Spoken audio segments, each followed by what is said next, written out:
हे हमारे अद्वैत पिता परमेश्वर और हे उद्धारकर्ता प्रभु यीशु मसीह, आज ही के दिन यरूशलेम में राज्य की प्रवेश करने वाले हमारे मुक्तिदाता और हे शांतिदायक पवित्र आत्मा, आज की आराधना में हम आपका स्वागत करते हैं और हृदय की गहराइयों से आपको धन्यवाद देते हैं। भजनकार लिखते हैं, हे परमेश्वर के पुत्रों, यहोवा ही का गुणानुवाद करो, यहोवा की महिमा और सामर्थ को सराहो, यहोवा के नाम की महिमा करो, पवित्रता से शोभायमान होकर यहोवा को दंडवत करो। हे फाटकों, अपने सिर ऊंचे करो, हे सनातन के द्वारों ऊंचे हो जाओ, क्योंकि प्रतापी राजा प्रवेश करेगा। वह प्रतापी राजा कौन है?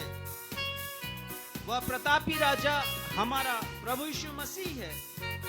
वे सामर्थी हैं और पराक्रमी हैं। तो आइए हम नारे लगाएं, ठीक उसी तरह जैसे आज से 1991 वर्ष पहले यरूशलेम में एक बड़ी भीड़ ने प्रभु यीशु मसीह का स्वागत होशन्ना के नारों से किया था। तो हम भी गाने गाएं, नारे लगाएं और अपने प्रभु यीशु मसीह की महिमा करें।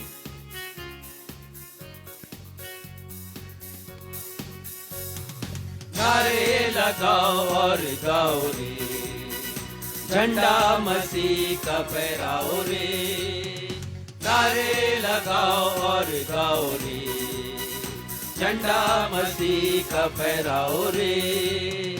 Hallelujah hallelujah hallelujah hallelujah hallelujah hallelujah hallelujah hallelujah.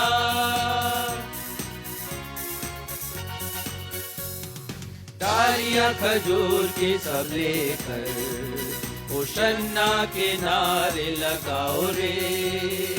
डालियां खजूर की सब लेकर होशन्ना के नारे लगाओ रे। शांति का राजा आता है, उद्धार मुक्ति तुम पाओ रे। शांति का राजा आता है, उद्धार मुक्ति तुम पाओ रे। Hallelujah hallelujah hallelujah hallelujah hallelujah hallelujah hallelujah hallelujah.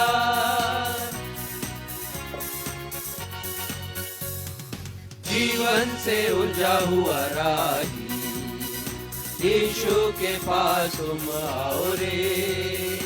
जीवन से उलझा हुआ राही, यीशु के पास तुम आओ रे। पाप की राहें अब छोड़ो, नव जीवन को तुम पाओ रे। पाप की राहें अब छोड़ो, नव जीवन को तुम पाओ रे। Hallelujah hallelujah hallelujah hallelujah hallelujah hallelujah hallelujah hallelujah. हाले लगाओ और गाओ रे, झंडा मसीह का फहराओ रे। नारे लगाओ और गाओ रे, झंडा मसीह का फहराओ रे। Hallelujah hallelujah hallelujah hallelujah hallelujah hallelujah hallelujah hallelujah.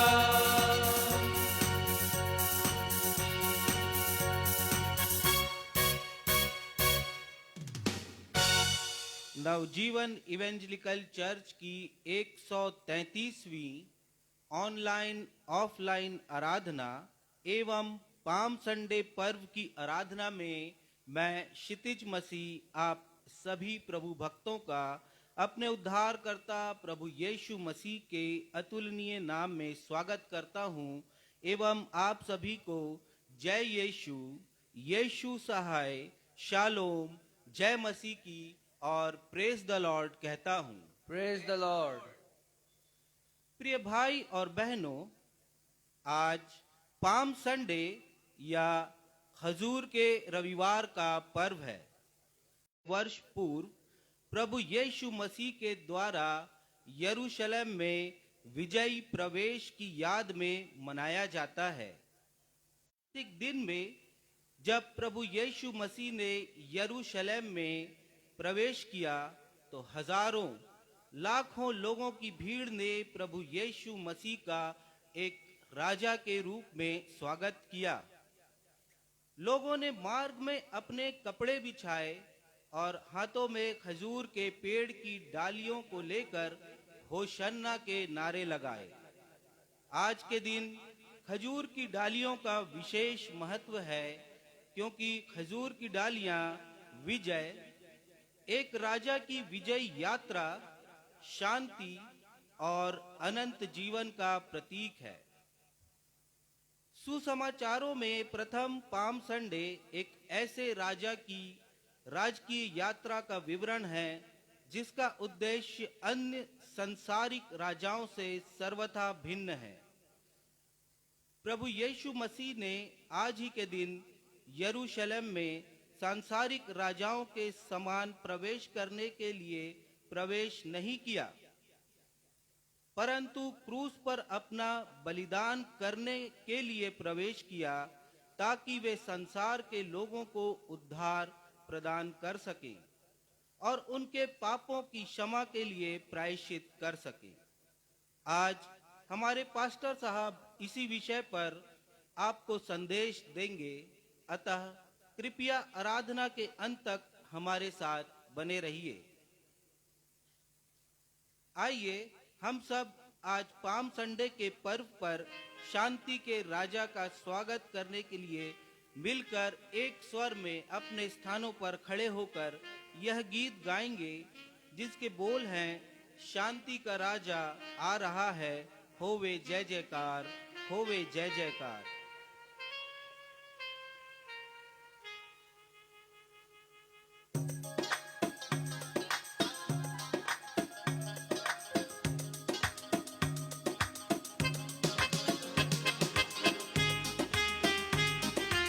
हमें अपने प्रभु यीशु मसीह का आज के दिन स्वागत करना ठीक उसी प्रकार जैसे एक बड़ी भीड़ ने प्रभु यीशु मसीह का स्वागत किया था और जय जयकार के नारे लगाए थे, होशन्ना के शब्दों के साथ प्रभु यीशु मसीह की महिमा की थी और कहा था, प्रभु हमें बचा लीजिए।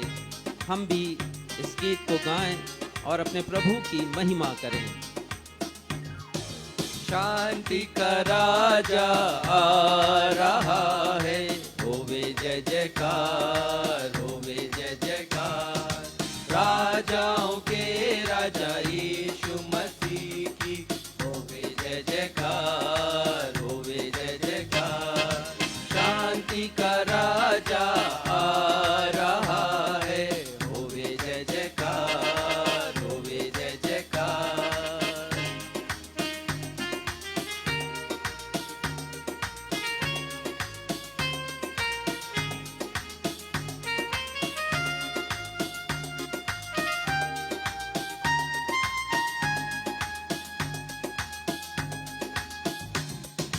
बालक उसका स्वागत करते, राहों में अपने कपड़े बिछाते।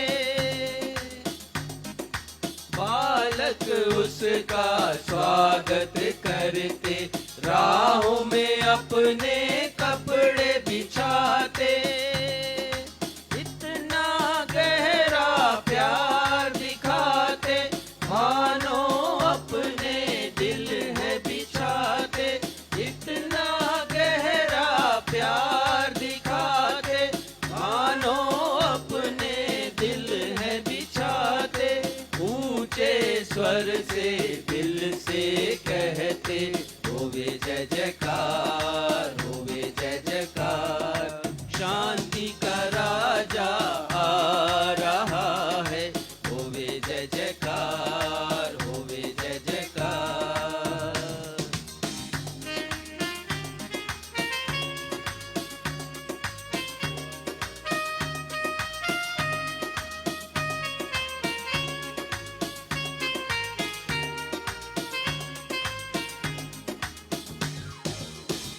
होशन्ना के नारे उनके सारे आकाश में गूंज रहे हैं।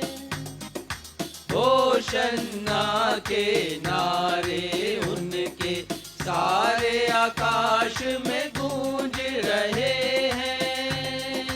श्रद्धा भक्ति और खुशी से दिल भी अपने झूम रहे हैं। श्रद्धा भक्ति और खुशी से दिल भी अपने झूम रहे हैं। पराक्रमी यीशु मसीह की होवे जय जयकार, होवे जय जयकार। शांति का राजा आ रहा है, होवे जय जयकार, होवे जय जयकार। राजाओं के राजा यीशु मसीह की होवे जय जयकार, होवे जय जयकार, होवे जय जयकार, होवे जय जयकार। हम इसी रीति से अपने अपने स्थानों पर खड़े रहते हुए उत्तरवादी पाठ के लिए निकाल लेंगे पवित्र शास्त्र में से भजन संहिता की पुस्तक, उसका अध्याय 118 पद 1 से 4 एवं पद 19 से 29 तक। भजन संहिता अध्याय 118 पद 1 से 4 और उसके पश्चात पद 19 से 29 तक, और इसे पढ़ने में अगुवाई भाई सक्षम मसीह करेंगे। आइए हम सब मिलकर धर्मशास्त्र से निकाल लें भजन संहिता अध्याय 118 पद संख्या 1 से 4 और उसके पश्चात 19 से अंतिम पद तक। और जैसा कि हमारा दस्तूर रहा है, हम इस पैसेज को उत्तरवादी की रीति से पढ़ लेंगे। यहोवा का धन्यवाद करो, क्योंकि वह भला है और उसकी करुणा सदा की है। इस्राएल कहे, उसकी करुणा सदा की है। हारून का घराना कहे, उसकी करुणा सदा की है। यहोवा के डरवैये कहें, उसकी करुणा सदा की है। मेरे लिए धर्म के द्वार खोलो, कि मैं उनसे प्रवेश करके यह का धन्यवाद करूंगा। यह का द्वार यही है, इससे धर्मी प्रवेश करने पाएंगे। हे यहोवा, मैं तेरा धन्यवाद करूंगा, क्योंकि तूने मेरी सुन ली है और मेरा उद्धार ठहर गया है। राजमिस्त्रियों ने जिस पत्थर को निकम्मा ठहराया था, वही कोने का सिरा हो गया है। यह तो यहोवा की ओर से हुआ है, यह हमारी दृष्टि में अद्भुत है। आज वह दिन है जो यहोवा ने बनाया है, हम इसमें मगन और आनंदित हो। हे यहोवा, विनती सुन, उद्धार कर। हे यहोवा, विनती सुन, सफलता दे। धन्य है वह जो यहोवा के नाम से आता है। हमने तुमको यहोवा के घर से आशीर्वाद दिया है। यहोवा परमेश्वर है और उसने हमको प्रकाश दिया है। यज्ञ पशु को वेदी के सींगों से रस्सियों से बांधो। हे यहोवा, तू मेरा ईश्वर है, मैं तेरा धन्यवाद करूंगा। तू मेरा परमेश्वर है, मैं तुझको सराहूंगा। अंतिम पद हम सब साथ में मिलकर पढ़ लें। यहोवा का धन्यवाद करो, क्योंकि वह भला है और उसकी करुणा सदा बनी रहेगी। यह प्रभु यीशु मसीह का, जिन्होंने आज ही के दिन यरूशलेम में विजयी प्रवेश किया, ये उनका सत्य और जीवित वचन है। प्रभु यीशु मसीह, परमेश्वर पिता और पवित्र आत्मा हम में से हर एक को अपनी बहुतायत की आशीषों से परिपूर्ण करें। हम सब कहें आमीन। आमीन। कलीसिया अपना स्थान ग्रहण करे। अब हम सभी के लिए अवसर होगा जब हमारे पास्टर साहब आपको सूचनाओं से अवगत कराएंगे। सूचनाओं के पश्चात वे हम सभी के लिए मध्यस्थता की प्रार्थना में अगुवाई भी करेंगे। यदि आपके पास कोई प्रेयर रिक्वेस्ट है, बीते दिनों आपने अपने जीवन में आशीषों का अनुभव किया है और गवाही के रूप में उसे आप शेयर करना चाहते हैं, तो आप हमारे फेसबुक के कमेंट बॉक्स में जा कर के अपनी गवाहियां या प्रेयर रिक्वेस्ट पोस्ट कर सकते हैं। हम दैनिक प्रार्थना में और कलीसियाई प्रार्थना में आपकी प्रार्थनाओं को स्मरण करेंगे।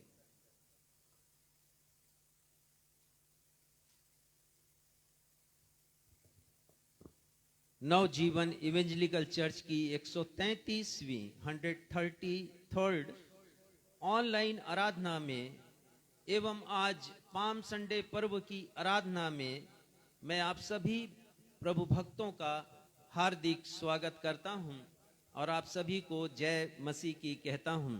जय मसीह की।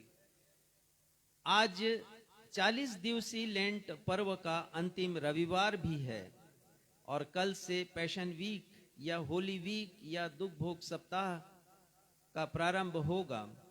इस सप्ताह हमारी कलीसिया के द्वारा लगाई जाने वाली सभाओं का विवरण निम्नानुसार है, अतः आप सब ध्यान दीजिएगा और इसे नोट भी कर लीजिएगा।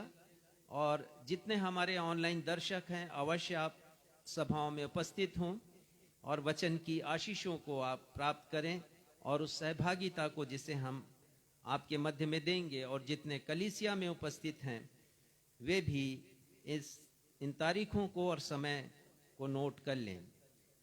कल अर्थात 11 अप्रैल 2022 को सोमवार को संध्या 7:30 बजे आराधना इसी भवन में लगाई जाएगी और 12 अप्रैल मंगलवार को पुनः 7:30 बजे संध्या, 13 अप्रैल बुधवार को पुनः 7:30 बजे संध्या सभा लगाई जाएगी। 14 अप्रैल को मॉन्डी थर्सडे है और इस दिन हम universal establishment of holy communion celebrate करते हैं। और आज से 1991 वर्ष पहले प्रभु यीशु मसीह ने जिस प्रभु भोज की आधारशिला रखी, हम उसे स्मरण करेंगे और संदेश को सुनेंगे, इसी से संबंधित और प्रभु भोज की सहभागिता में भी शामिल होंगे। 15 अप्रैल शुक्रवार को दोपहर 12 बजे से 3 बजे तक हम 7 वाणियों पर मनन करेंगे। आपकी उपस्थिति इस सभा में भी प्रार्थनीय है, अवश्य उपस्थित हों और 7 वाणियों के ऊपर आप उस दिन गहराई से मनन कर सकेंगे, गौर कर सकेंगे। तो अवश्य उस दिन 15 अप्रैल शुक्रवार को दोपहर 12 बजे से 3 बजे तक हमारे साथ आप अवश्य उपस्थित होइएगा। 17 अप्रैल को अर्थात रविवार को ईस्टर संडे है और साधारण रूप से हम ईस्टर नहीं कहते हैं, बोलचाल की भाषा में तो ईस्टर है, परंतु इसका कोई अर्थ उतना सार्थक नहीं है जितना पुनरुत्थान दिवस का है, रिजरेक्शन डे का है। तो रिजरेक्शन डे अर्थात पुनरुत्थान दिवस की आराधना प्रातः 11 बजे हमेशा के अनुसार लगाई जाएगी। तो उस दिन भी आप अवश्य हमारे साथ आराधना में उपस्थित होइएगा। कृपया इन सभाओं के सफल संचालन के लिए प्रार्थनाएं कीजिए।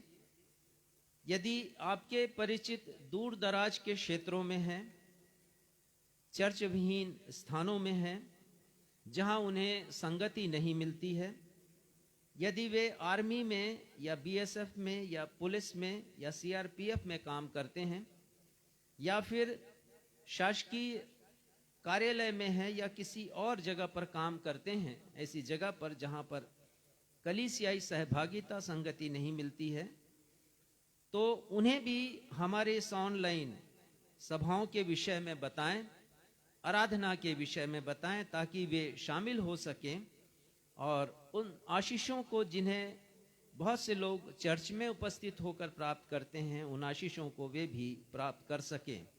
तो कृपया इस कार्य में हमारा सहयोग कीजिएगा, प्रचार कीजिएगा अधिक से अधिक, ताकि लोग आ सकें, इन सभाओं में उपस्थित हों और उन आशीषों को जिन्हें आप प्राप्त करते हैं वे भी प्राप्त कर सकें। प्रार्थना अनुरोध इस प्रकार से हैं। हमारे निर्माणाधीन चर्च के लिए आप लगातार प्रार्थनाएं कीजिए। मंगलवार को उसकी प्लिंथ की ढलाई, जो बीम लगाया गया है प्लिंथ बीम, उसकी ढलाई का कार्य होगा। प्रार्थना करें कि हमारी आवश्यकताएं पूरी हों, क्योंकि कोई बहुत बड़ा सपोर्ट हमारे साथ नहीं है। लोगों की उदारता से प्राप्त सहयोग के द्वारा हम इस काम को कर रहे हैं और अभी तक काफ़ी हमारा पैसा लग चुका है, क्योंकि हर चीज़ें महंगी हो गई हैं। तो आप प्रार्थना करें कि प्लिंथ बीम की ढलाई का काम बहुत अच्छे से मंगलवार को हो सके और उसके आगे का काम भी हम सतत जारी रख सकें। हम प्रार्थना करें उस चर्च के निर्माण कार्य में लगे मिस्त्रियों के लिए, मजदूरों के लिए, और हमारे सुपरवाइजर पास्टर डीहू मार्डिकल के लिए, जो भरी गर्मी और लू के हालातों में काम कर रहे हैं। हम प्रार्थना करें कि परमेश्वर पिता उन्हें दिव्य सुरक्षा प्रदान करें, किसी का स्वास्थ्य खराब ना हो और वो आराम भी कर सकें बीच में और काम भी कर सकें, गर्मी से अपने आप को बचाकर लू के हालातों में परमेश्वर की सुरक्षा प्राप्त कर अपनी सेवा वो दे सकें। हम प्रार्थना करें हमारे उस चर्च के आर्थिक और भौतिक आवश्यकताओं के लिए, जिसका विवरण मैं पहले ही आपको दे चुका हूं। भाई राम कुमार के लिए हम प्रार्थना करें। ये शासकीय कर्मचारी हैं और अपने जीवन की ये गवाही देते हैं। उनकी सेवकाई के द्वारा बहुत से लोग प्रभु के पास आ सकें।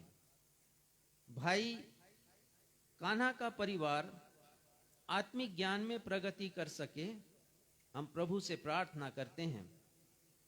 प्रार्थना करते हैं बहन गंगाबाई के लिए कि वो नशा त्याग कर प्रभु के चरणों में आ सकें। हम प्रार्थना करते हैं डॉक्टर मनोज सैमुअल और उनकी पत्नी डॉक्टर रेणु सैमुअल की बेटी कुहू के लिए। उसके स्पाइनल ट्यूमर का ऑपरेशन बॉम्बे में होने वाला है, संभवतः हो भी चुका होगा। हम प्रार्थना करें उनकी चंगाई के लिए। धन्यवाद का एक विषय है। आज हमारे बेटे क्षितिज का बर्थडे है, क्षितिज मसीह का, और उन्होंने अपनी धन्यवादी भेंटें अर्पित की हैं। परमेश्वर पिता उन्हें और उनके जीवन में अपनी आशीषें लेकर के आए और उन्हें प्रभु यीशु मसीह का सच्चा गवाह बना सकें।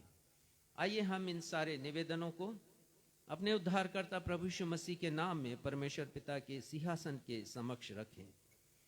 हे हमारे सर्वशक्तिमान, सर्वव्यापी, सर्वज्ञानी पिता परमेश्वर,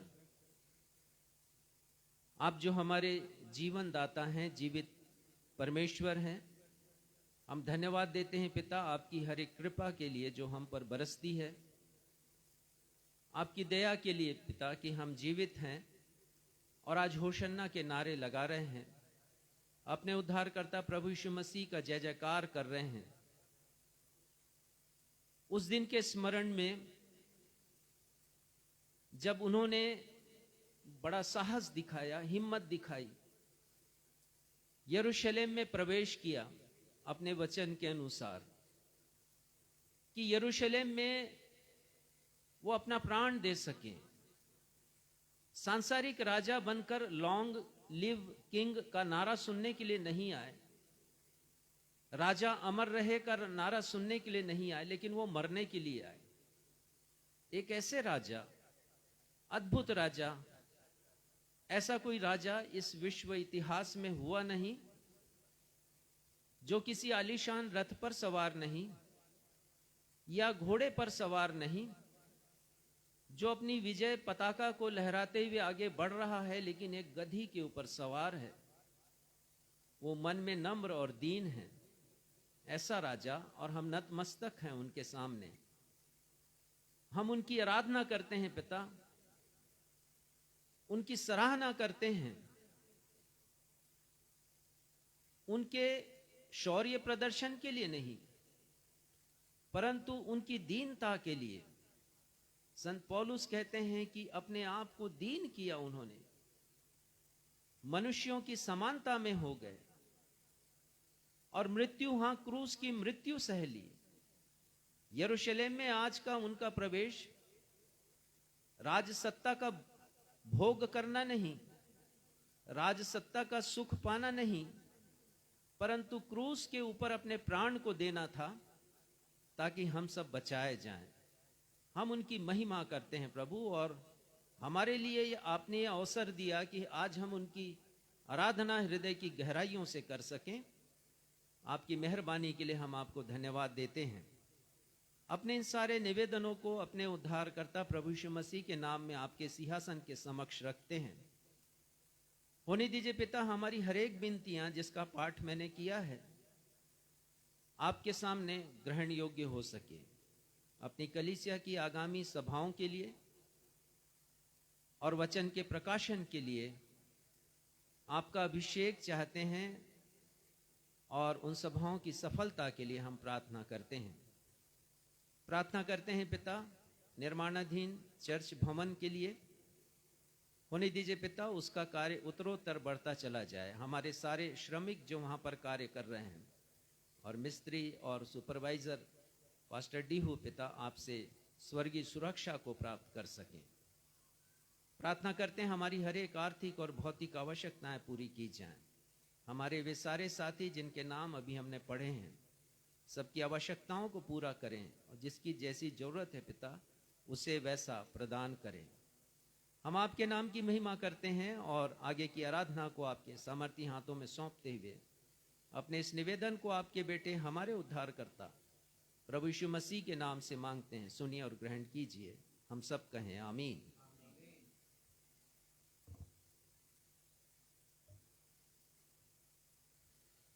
अब हम सभी के लिए अवसर होगा जब हम अपनी अपनी भेंटों एवं धन्यवादी भेंटों का अर्पण परमेश्वर पिता के राज्य की बढ़ोतरी के लिए करें।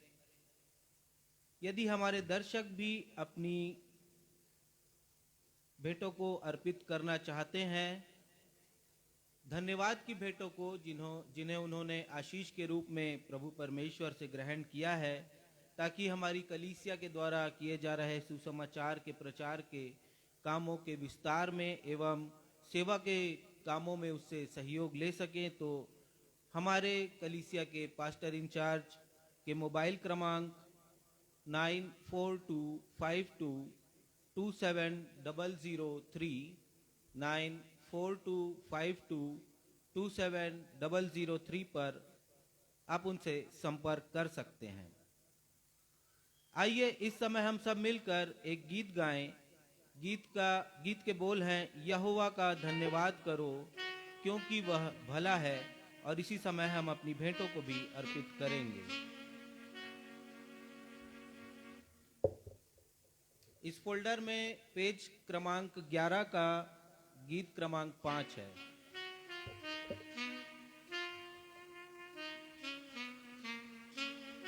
पेज 11 गीत 5।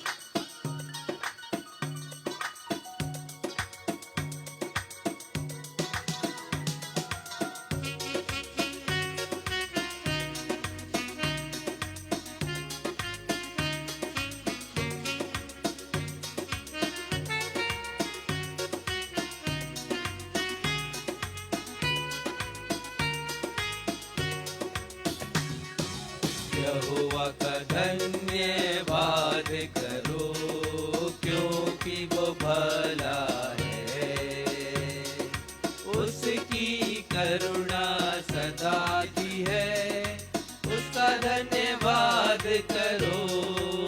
फिर से, यहोवा का धन्यवाद करो क्योंकि वो भला है, उसकी करुणा सदा की है, उसका धन्यवाद करो। राजाओं का राजा यीशु राजा जगत में राज करेगा। हालेलुया हालेलुया उसका धन्यवाद करो। तीसरा पद, वो प्रभुओं का प्रभु है।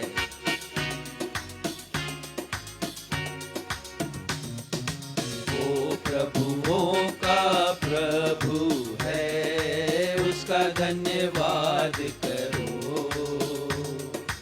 उसकी करुणा सदा की है, उसका धन्यवाद करो।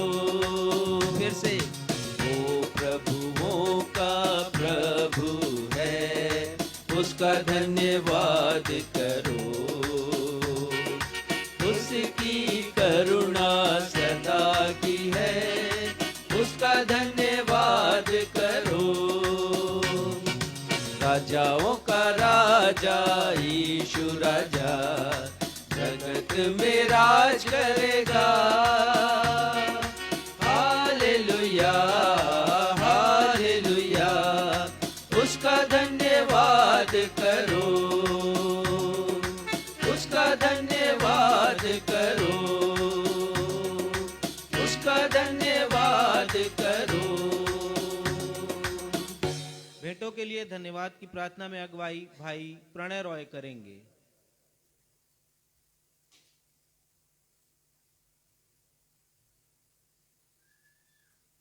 आइए हम प्रार्थना करें।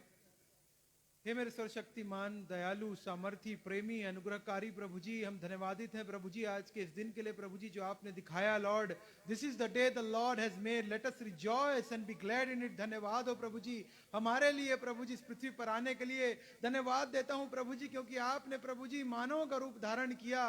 प्रभु जी धन्यवादित है प्रभु जी क्योंकि आपने प्रभु जी अपना लहू प्रभु जी हमारे लिए प्रभु जी बहा दिया। धन्यवाद देते हैं प्रभु जी आपने अपने आप को नम्र किया। धन्यवाद देते हैं प्रभु जी आपने अपने आप को दीन किया। और प्रभु जी, हाँ प्रभु जी, आपने अपने आप को इतना दीन किया प्रभु जी कि आप प्रभु जी गधी के बच्चे पे सवार होकर प्रभु जी हमारे पापियों के लिए प्रभु जी विजयी प्रवेश प्रभु जी आपने किया है प्रभु जी। धन्यवाद देते हैं प्रभु जी आपने जो हमें सिखाया है होने दे प्रभु जी, हम भी वैसी नम्र और दीनता के साथ प्रभु जी जय जयकार के नारे लगाते हुए प्रभु जी यरूशलेम में प्रवेश करेंगे। विश्वास है नया यरूशलेम में प्रभु जी हम सब प्रवेश करेंगे प्रभु जी। आपका एश्योरेंस है। Thank you Lord for this wonderful assurance we have Lord that we will reign with you forever and ever। धन्यवाद हो प्रभु जी हमें सच्ची आशा देने के लिए प्रभु जी, अनंत काल का जीवन देने के लिए धन्यवाद देते हैं प्रभु जी। आज की प्रभु जी हमारी जो भेंट है प्रभु जी आपको अर्पित की गई है, होने दे प्रभु जी इस भेंटों को प्रभु जी आपके हाथों में सौंपते हैं और प्रार्थना करते हैं जिस भी मनसा से हमारे प्रिय जनों ने प्रभु जी अपनी भेंटें आपके पास लेकर आई हैं, उनके परिवार को ब्लेस करें, उनके कार्यों को ब्लेस करें प्रभु जी। और होने दे प्रभु जी जब ये हमारी प्रभु जी भेंटें आपके कार्यों के लिए इस्तेमाल होती हैं तो बहुत आयत के साथ प्रभु जी फ्रूटफुल हो सके प्रभु जी। और विशेष प्रार्थना हमारा है प्रभु जी जो चर्च बिल्डिंग बन रही है, होने दे प्रभु जी जो ग्रामीण चर्च की कलीसिया है प्रभु जी, वो वहां पे प्रभु जी कार्य कंप्लीशन हो पाए प्रभु जी, हम उसके लिए प्रार्थना करते हैं। और उसी प्रकार से आज की हमारी आराधना, स्तुति और प्रशंसा हम आपके हाथों में देते हैं प्रभु जी। और विशेष रूप से जब आज का वचन प्रभु जी हमारे पास्टर साहब के द्वारा बोला जाता है तो होने दे प्रभु जी हम में से हर एक से बातचीत कर प्रभु जी, और होने दे हमारे मनों को तैयार कर प्रभु जी। प्रभु जी आपकी ओर प्रभु जी हम फोकस करें और ध्यान और मनन प्रभु जी तेरी वचन की ओर हम करने को पाए प्रभु जी। हम एक बार फिर से हमारे हर एक प्रियजनों को और विशेष रूप से हमारे पास्टर साहब को आपके बलवंत और सामर्थी हाथों में सौंपते हैं। छोटी सी दुआ को सुनिए और ग्रहण कीजिए। आमीन।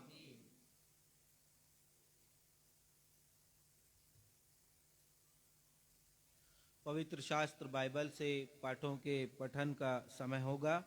पहला पाठ जो पुराने नियम से लिया गया है, जकरिया नबी की पुस्तक अध्याय 9 पद 9 और 10।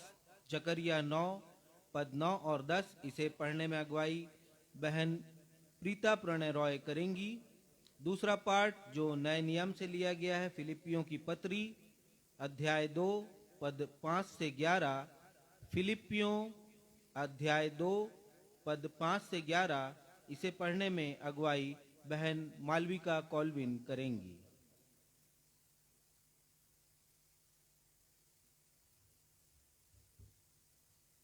हम पढ़ लेंगे जकरिया 9, 9 और 10। हे सियोन बहुत ही मगन हो, हे यरूशलेम जय जयकार कर, क्योंकि तेरा राजा तेरे पास आएगा। वह धर्मी और उद्धार पाया हुआ है, वह दीन है और गदहे पर वरन गदही के बच्चे पर चढ़ा हुआ आएगा। मैं एप्रेम के रथ और यरूशलेम के घोड़े नष्ट करूंगा और युद्ध के धनुष तोड़ डाले जाएंगे, और वह जाति जाति से शांति की बातें कहेगा। वह समुद्र से समुद्र तक और महानद से पृथ्वी के दूर दूर के देशों तक प्रभुता करेगा। ये परमेश्वर का जीवित वचन है। इसके पढ़े और सुने जाने पर आशीष हो।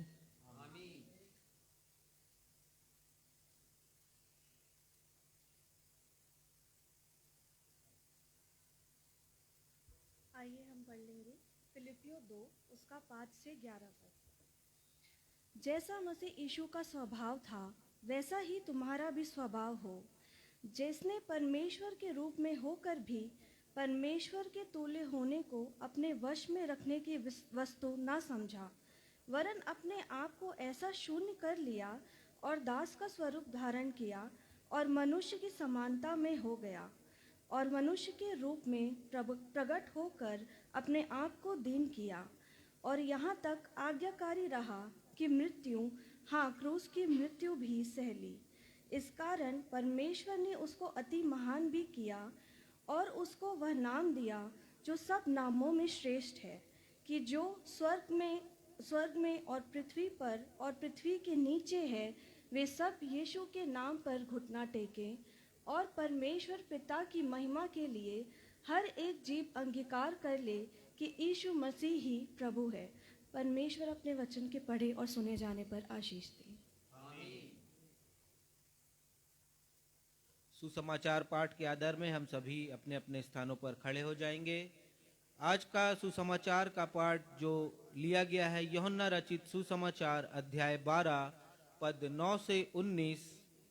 यूहन्ना अध्याय 12 पद 9 से 19, और इसे पढ़ने में अगुवाई हमारी कलीसिया के पासवान रेवरेंड राजेश मसीह करेंगे।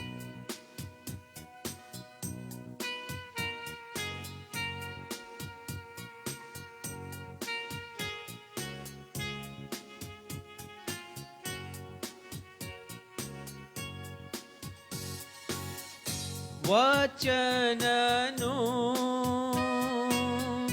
वचन अद्भुत मंगल सुसमाचार।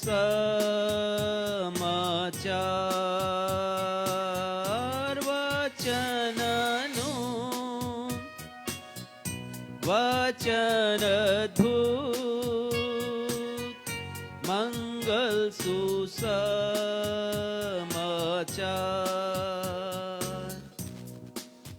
आज का सुसमाचार का पाठ यूहन्ना रचित सुसमाचार उसका 12वां अध्याय पद संख्या 9 से पद संख्या 19 तक। और यहाँ इस प्रकार लिखा है, यहूदियों में से साधारण लोग जान गए कि यीशु वहां है, और वे न केवल यीशु के कारण आए परंतु इसलिए भी कि लाजर को देखें, जिसे यीशु ने मरे हुओं में से जिलाया था। तब महायाजकों ने लाजर को भी मार डालने की सम्मति की, क्योंकि उसके कारण बहुत से यहूदी चले गए और यीशु पर विश्वास किया। दूसरे दिन बहुत से लोगों ने जो पर्वों में आए थे यह सुनकर कि यीशु यरूशलेम में आता है, खजूर की डालियां ली और उससे भेंट करने को निकले और पुकारने लगे कि होशन्ना, धन्य इस्राएल का राजा जो प्रभु के नाम से आता है। जब यीशु को एक गधे का बच्चा मिला तो उस पर बैठा, जैसा लिखा है कि हे सिय्योन की बेटी मत डर, देख तेरा राजा गधे के बच्चे पर चढ़ा हुआ चला आता है। उसके चेले ये बातें पहले ना समझे थे, परंतु जब यीशु की महिमा प्रकट हुई तो उनको स्मरण आया कि ये बातें उसके विषय में लिखी हुई थी, और लोगों ने उससे इस प्रकार का व्यवहार किया था। तब भीड़ के लोगों ने जो उस समय उसके साथ थे यह गवाही दी कि यीशु ने लाजर को कब्र में से बुलाकर और मरे हुओं में से जिलाया था। इसी कारण लोग उससे भेंट करने को आए थे क्योंकि उन्होंने सुना था कि उसने यह आश्चर्य कर्म दिखाया है। तब फरीसियों ने आपस में कहा, सोचो तो सही कि तुमसे कुछ नहीं बन पड़ता। देखो, संसार यीशु के पीछे हो चला है। यह प्रभु यीशु ख्रिस्ट का सुसमाचार है। हे प्रभु यीशु ख्रिस्ट, आपके नाम की महिमा हो। हम सब कहें आमीन।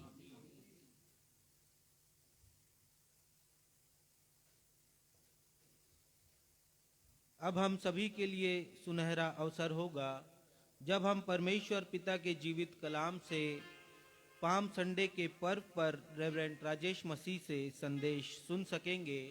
और आज के संदेश का विषय है, प्रभु यीशु मसीह ने आज के दिन यरूशलेम में सांसारिक राजा बनने के लिए नहीं, परंतु हम सबके उद्धार के लिए अपना बलिदान देने के लिए प्रवेश किया।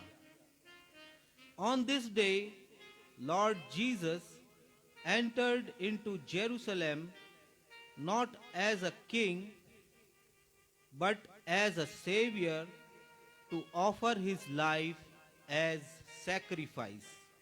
परंतु इससे पहले कि हम आज का संदेश सुने, आइए अपने मनों की तैयारी में मिलकर के एक गीत गा लेंगे। सियोन से राजा आ रहा, मन को सुधार लो। अपने मनों को सुधारें, अपने मनों को तैयार करें, प्रभु यीशु मसीह के लिए मार्ग बनाएं, ताकि प्रभु यीशु मसीह जैसा यरूशलेम में उन्होंने विजयी प्रवेश किया, हमारे हृदय में, हमारे विचारों में भी विजयी प्रवेश वो करने पाएं।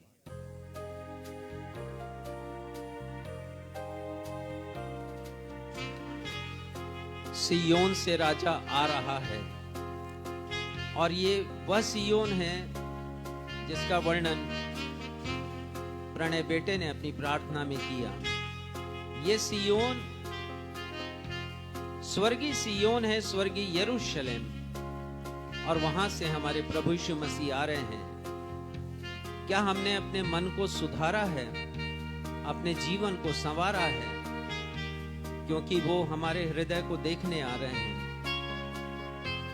और यदि हमारा हृदय प्रभु यीशु मसीह के अनुसार पवित्र है, हमने उनके लहू में अपने आप को धोया है, अपने पापों से हम शुद्ध हुए हैं, तो वो हमें उस सियोन में जो स्वर्गीय यरूशलेम है लेकर जाएंगे।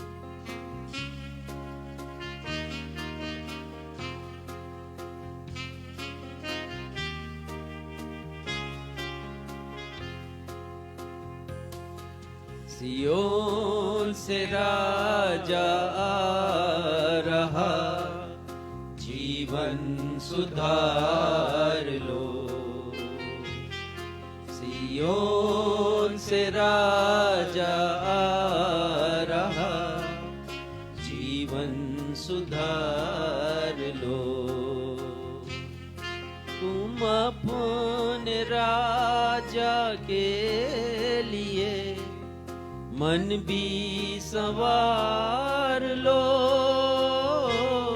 तुम अपने राजा के लिए मन भी संवार लो। सियोन से राजा आ रहा, जीवन सुधार लो।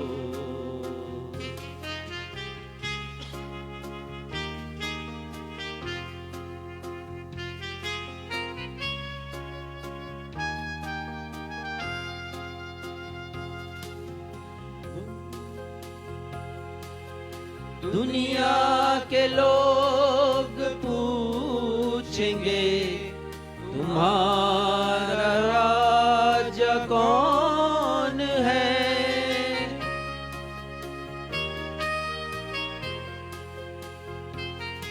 दुनिया के लोग पूछेंगे, तुम्हारा राजा कौन है? सामर्थ को उसकी जो दर्शन न चाहे कौन है, दर्शन न चाहे कौन है। मसीह हमारा राजा है, विजय पुकार लो। तुम अपने राजा के लिए मन भी संवार लो। तुम अपने राजा के लिए मन भी संवार लो। सियोन से राजा आ रहा, जीवन सुधार लो।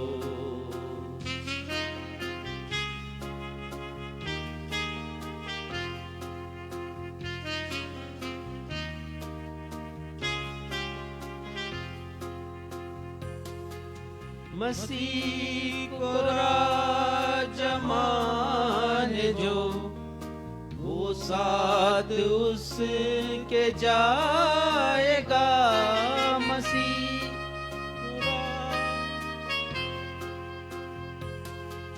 मसीह को राजा मान जो, वो साथ उसके जाएगा।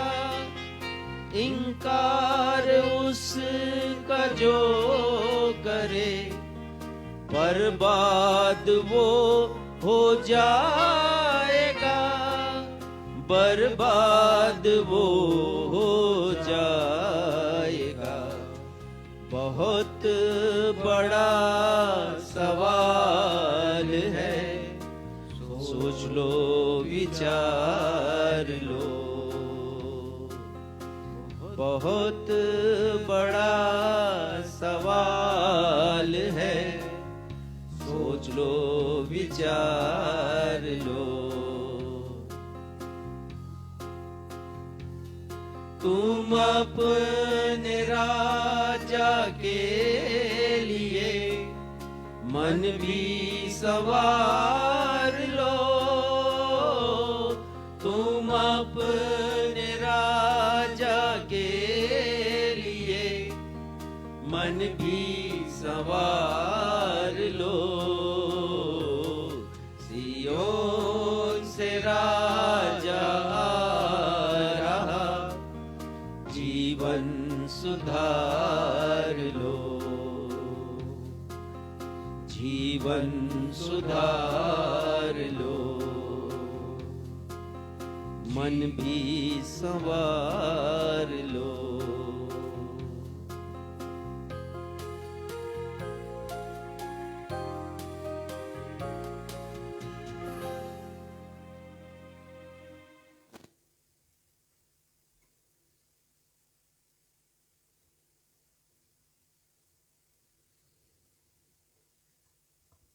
आज हम सब पाम संडे अर्थात खजूर के रविवार के पर्व को मना रहे हैं। पूरा विश्व आज इस आनंद में सहभागी है। पाम संडे अर्थात खजूर का पर्व एक महत्वपूर्ण और प्राचीन पर्व है। इसका प्रारंभ 4वीं शताब्दी में नाइसीन शहर जो कि टर्की में है, नाइसीन, वहां से प्रारंभ हुआ और तब से लेकर आज तक कलीसियाओं में ये मनाया जा रहा है। चारों सुसमाचार भी इस पर्व की महत्ता को प्रकट करते हैं, क्योंकि चारों सुसमाचारों में आज की घटना का जो 1991 वर्ष पहले मेरे कैलकुलेशन के अनुसार घटित हुई थी वर्णन है। मत्ती के 21वें अध्याय में, मरकुस के 11वें अध्याय में, लूका के 19वें अध्याय में और यूहन्ना के 12वें अध्याय में आज के दिन जो घटना घटित हुई यरूशलेम में उसका विवरण हम पाते हैं। लेकिन इसके पूर्व कि हम आज के विषय पर मनन करें, और आज का विषय है, प्रभु यीशु ने आज ही के दिन यरूशलेम में सांसारिक राजा बनने के लिए नहीं, परंतु क्रूस पर अपना बलिदान देने के लिए प्रवेश किया। यरूशलेम में प्रभु यीशु मसीह सांसारिक राजा लोगों की इच्छा के अनुसार, उस बड़ी भीड़ की इच्छा के अनुसार, उनकी अपेक्षा को पूरा करने के लिए नहीं आए या नहीं प्रवेश किया उन्होंने, परंतु अपना प्राण देने के लिए, मरने के लिए उन्होंने प्रवेश किया। तो इसके पहले कि हम आज के विषय पर आएं, हम प्रथम पाम संडे की पृष्ठभूमि पर विचार करेंगे, जिसके ऊपर बहुधा बहुत कम विचार किया जाता है। हम ये देखेंगे कि आखिर वो भीड़ किन कारणों से उपस्थित हुई थी। हम अक्सर वर्णन करते हैं और पढ़ते भी हैं 3 सुसमाचारों में, मत्ती, मरकुस और लूक में, जो कि समानांतर सुसमाचार हैं। उन सुसमाचारों में हम घटनाओं का विवरण पाते हैं, लेकिन जब हम यूहन्ना रचित सुसमाचार पढ़ते हैं और विशेषकर 11 अध्याय के कुछ अंतिम पदों को और 12वें अध्याय को, तब हम समझते हैं कि वो भीड़ किस कारण से वहां पर उपस्थित हुई थी और अच्छी तरह इस बात को समझते हैं। तो मैं आपको पहले ये बतलाऊंगा, इसके पहले कि हम प्रमुख विषय पर आएं। निकालिएगा यूहन्ना रचित सुसमाचार, उसका 11वां अध्याय और उसके 43 और 44वें पद को पढ़िएगा। यह कहकर उसने बड़े शब्द से पुकारा, हे लाजर निकल आ। प्रभु यीशु मसीह ने पुकारा है लाजर को, और लाजर की मृत्यु हुए 4 दिन हुआ है। वो कब्र के भीतर है, उसकी जो देह है। और जैसा उस जमाने में रिवाज था या परंपरा थी कि मृतक की देह पर रासायनिक लेप लगाया जाता ताकि वो उनकी देह कुछ समय तक सुरक्षित रह सके। तो प्रभु यीशु मसीह ने पुकारा है लाजर को और कहा है उन्होंने, हे लाजर निकल आ। तो 44 पद में क्या हुआ, फिर क्या लिखा है? जो मर गया था वह कफन से हाथ पांव बांधे हुए निकल आया और उसका मुंह अंगोछे से लिपटा हुआ था। यीशु ने उनसे कहा, उसे खोल दो और जाने दो। तो लाजर कब्र से बाहर आ गया जीवित होकर के। लाजर पुनर्जीवित हो गया और यह एक बहुत बड़ा आश्चर्य कर्म था, बहुत ही बड़ा आश्चर्य कर्म कि 4 दिन का मृतक प्रभु यीशु मसीह ने अपने पुनरुत्थान की सामर्थ्य से उसे एक नया जीवन दिया और जो मृत था उसे जीवित कर दिया प्रभु यीशु मसीह ने। और इसके बाद क्या हुआ, पद 45 में लिखा है, तब जो यहूदी मरियम के पास आए थे और उसका यह काम देखा था, उनमें से बहुतों ने उस पर विश्वास किया। प्रभु यीशु मसीह की सामर्थ्य पर उन्होंने यकीन किया। और फिर क्या हुआ, जब बहुत से लोग प्रभु यीशु मसीह के पास आ गए, विश्वास करने लगे उस बड़े आश्चर्य कर्म को देखकर, तो लिखा है 46 पद में आश्चर्य कर्मों का समाचार, उसके साथ साथ और भी जो दूसरे आश्चर्य कर्म किए थे प्रभु यीशु मसीह ने, उसका समाचार फरीसियों तक पहुंचा है। और यरूशलेम में जो भव्य मंदिर था, उस मंदिर के प्रशासन पर फरीसियों की बहुत गहरी पैठ थी या पकड़ थी और बिना उनकी इच्छा से कुछ मंदिर का कामकाज होता नहीं था। पद 47 में लिखा है कि फिर एक बड़ी सभा बुलाई गई और सभा का ये प्रश्न आया, निचोड़ ये था कि हम क्या कर रहे हैं उस यीशु के साथ जो बड़े आश्चर्य कर्म दिखा रहा है। और यही प्रश्न पुनः 12 अध्याय के 19वें पद में पढ़ने के लिए हमें मिलता है और वहां लिखा है, पढ़िए। तब फरीसियों ने आपस में कहा, सोचो तो सही कि तुमसे कुछ नहीं बन पड़ता, देखो संसार उसके पीछे हो चला है। और फरीसी कह रहे हैं यहाँ पर कि कुछ तो करो इस व्यक्ति के साथ, कुछ तो करो कि उसका मान सम्मान, उसका गौरव कम हो जाए, उसकी प्रतिष्ठा कम हो जाए। और बहुत से हमारे ही लोग उसके ऊपर यकीन करने लगे हैं और हमें कुछ करने की आवश्यकता है। और यहाँ तो ये लिखा है कि सारा संसार उसके पीछे हो चला है, प्रभु यीशु मसीह के पीछे। और फिर एक पॉलिटिकल एजेंडा बनाया गया। 11वें अध्याय के 48 पद में हम पढ़ते हैं, और हम पढ़ते हैं यहां पर, यदि हम उसे यूं ही छोड़ दें, अर्थात उसे यूं ही आश्चर्य कर्म करने दें, तो सब उस पर विश्वास ले आएंगे और रोमी आकर हमारी जगह और जाति दोनों पर अधिकार कर सकेंगे। ये पॉलिटिकल एजेंडा बनाया गया, ये राजनीतिक विषय बनाया गया प्रभु यीशु मसीह को मारने का।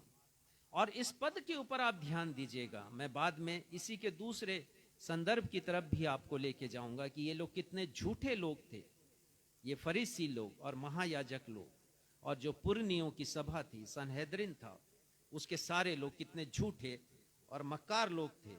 ये कह रहे हैं कि उसे यूं ही छोड़ देंगे और लोग उस पर विश्वास करने लगे तो रोमी आएंगे और अपनी सल्तनत को पूरी तरह यहाँ पर वो लागू कर देंगे, उसके नियमों को, और हमारी जमीन भी ले लेंगे और हमारे लोगों के ऊपर भी, हमारी पूरी जाति के ऊपर वो अपना अधिकार कर लेंगे। और वो कहते हैं कि एक ही उपाय है, पद 50 पढ़िएगा, वो कहते हैं एक ही उपाय है और हमें इसके ऊपर सोचना है। पढ़िए। और ना यह समझते हो कि तुम्हारे लिए यह भला है कि हमारे लोगों के लिए एक मनुष्य मरे और सारी जाति नष्ट ना हो। हाँ, और वो कहते हैं एक ही उपाय है, और उपाय ये है कि इस व्यक्ति को मार डालो, इस व्यक्ति को जिंदा नहीं रहने दो। और पद 53 में लिखा है कि उसी दिन से, अर्थात लाजर जिस दिन जीवित हुआ है, उस दिन से प्रभु यीशु को मार डालने का वे लोग षड्यंत्र करने लगे। पद 53 में ये बात लिखी है। महायाजक और फरीसी प्रभु यीशु मसीह को जान से मारने की फिराक में हैं, और दूसरी ओर पद 57 में लिखा है, यूहन्ना 11:57, वे प्रभु यीशु के विषय में पता लगा रहे थे कि जाने वो कहां है, क्योंकि प्रभु यीशु मसीह वहां से चले गए थे, अभी वो जंगल में है अपने शिष्यों के साथ, उनका समय नहीं आया था यरूशलेम आने का, और वो इस तलाश में है कि प्रभु यीशु मसीह है कहां। और यूहन्ना रचित सुसमाचार के 12वें अध्याय के पहले पद को पढ़िए, देखिए कहां पर प्रभु यीशु मसीह है। यीशु फसह से 6 दिन पहले बेतनिया में आया, जहां लाजर था जिसे यीशु ने मरे हुओं में से जिलाया था। प्रभु यीशु मसीह लाजर के घर में है, और उसकी 2 बहनें हैं, और जिनका नाम है मार्था और मरियम।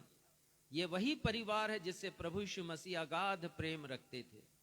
और जब भी यरूशलेम आते तो बेतनिया करीब 4 किलोमीटर दूर था उनके निवास स्थान से, यरूशलेम, बेतनिया से यरूशलेम। तो प्रभु यीशु मसीह बेतनिया में ठहरते थे, इन्हीं के घर रात्रि विश्राम करते थे, सुबह फिर वो यरूशलेम पहुंच जाया करते थे।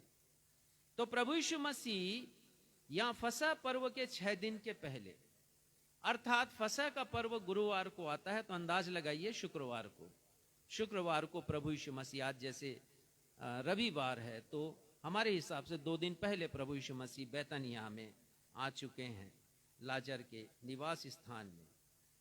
पद 9 पढ़िएगा, अब सीधे पद 9 पर आइए।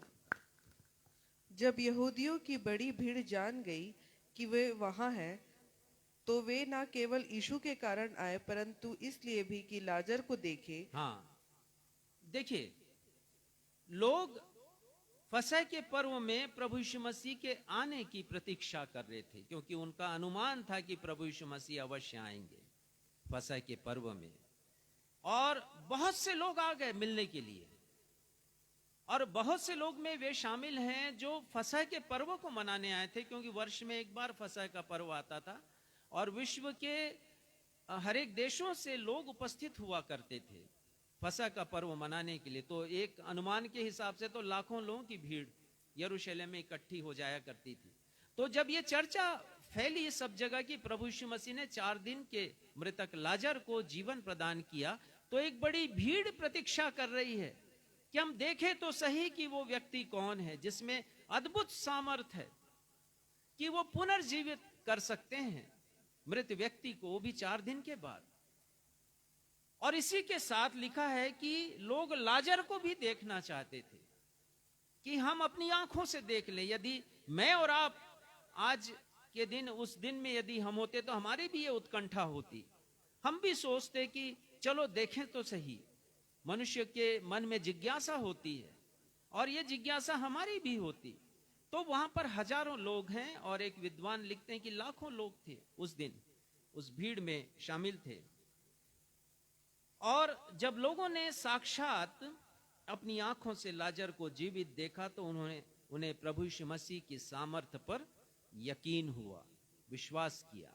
और इब्रानी 11:1 में लिखा है, आपको याद होगा कि क्या लिखा है, और मैं समझता हूं कि सभी को याद होना चाहिए क्योंकि बड़ा महत्वपूर्ण पद है वो। और वहां पर इब्रानी के लेखक कहते हैं विश्वास की परिभाषा कि विश्वास अनदेखी वस्तुओं का निश्चय और देखी हुई वस्तुओं का प्रमाण है।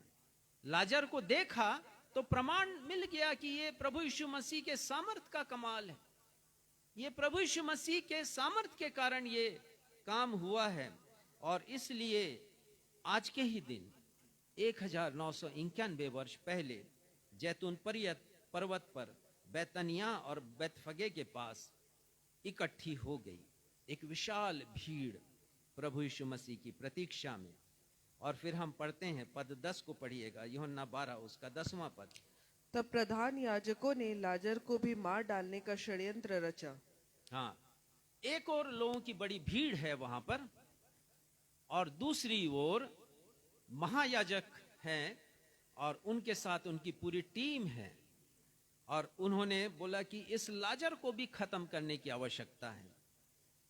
और उन्होंने प्लान बनाया, सम्मति की है, षड्यंत्र रचा उन्होंने कि ना सिर्फ यीशु को मारो परंतु इस लाजर को भी मार डालो।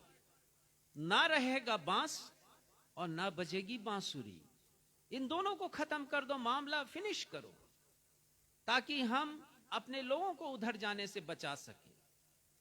दरअसल इसके पीछे मंदिर का पॉलिटिक्स था, मंदिर की राजनीति।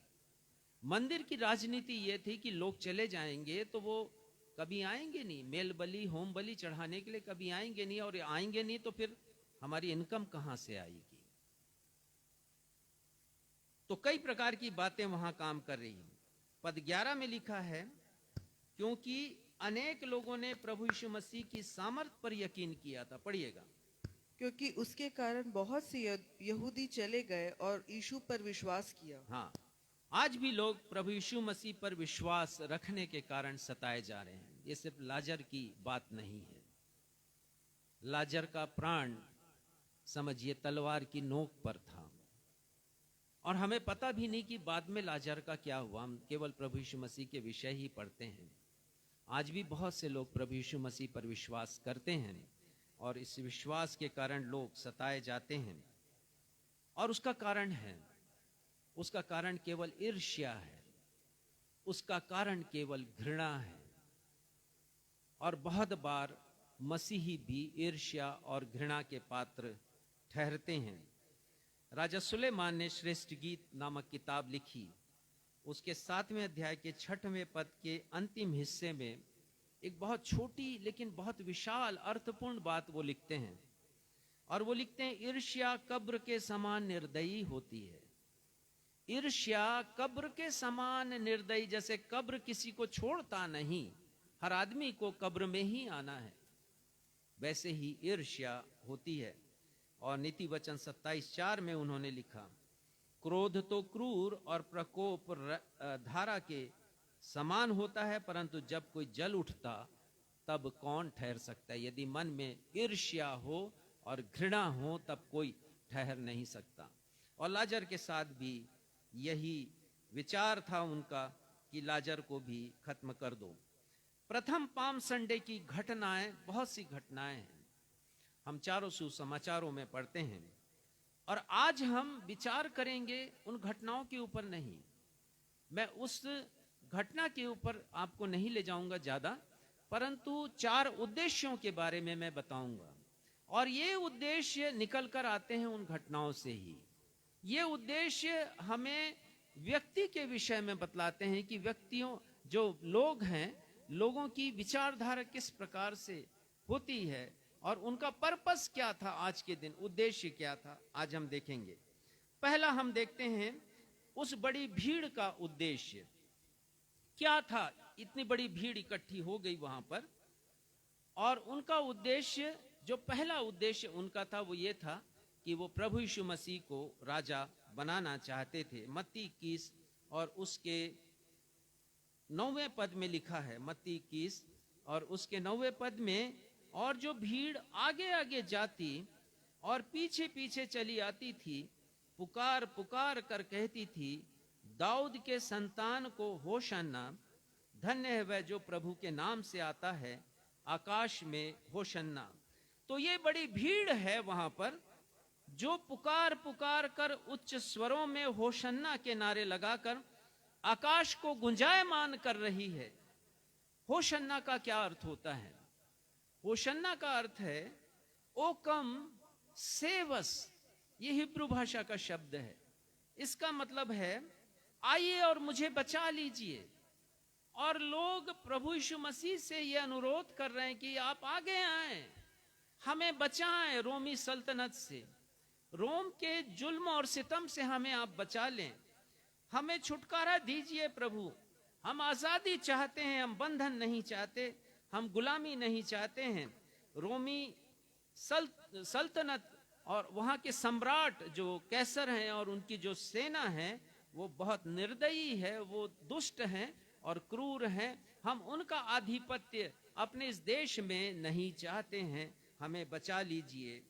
यहूदियों के पास बहुत कुछ था, बहुत कुछ था। उनके पास एक भव्य मंदिर था, उनके पास गर्व करने के लिए, उनके पास व्यवस्था थी, उनके पास महायाजक थे जो व्यवस्था की विधियों का पालन वहां पर किया करते थे, और मंदिर की प्रॉस्पेरिटी उनके साथ थी, और नहीं थी तो केवल आजादी उनके पास नहीं थी, और वे स्वतंत्रता चाहते थे।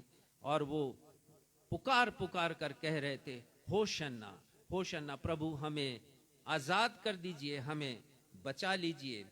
और उस बड़ी भीड़ का जो पहला उद्देश्य था वो यही था कि वो यीशु को राजा बनाना चाहते थे।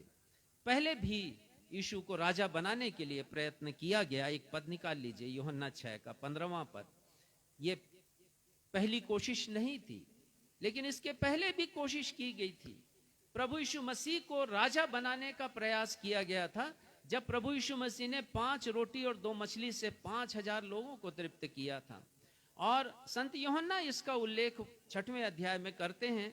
और जब लोगों ने प्रभु यीशु मसीह की सामर्थ को देखा, वो आश्चर्यचकित हो गए और उन्हें लगा कि यही वो व्यक्ति है जो संभावनाओं से भरा हुआ है, जिसमें अपार संभावनाएं हैं और क्षमताएं हैं एक राजा के पद को संभालने की और यहूदियों के राज्य को बढ़ाने की पूरे विश्व में। पढ़िएगा।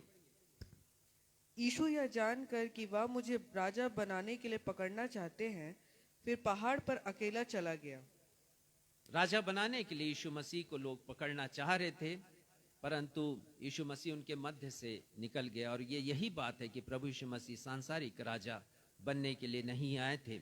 पर बहुत सी ऐसी बातें हैं जो उस समय के लोगों को ये कुरेद रही थी, उनके मन को, और बार बार ये कहती थी कि यही व्यक्ति है जो राजा बनने के काबिल है, और यही व्यक्ति जिसके बारे में भविष्यवाणियां भी की गई हैं और स्वर्गदूत ने भी कहा, हम धीरे धीरे देखेंगे उसको।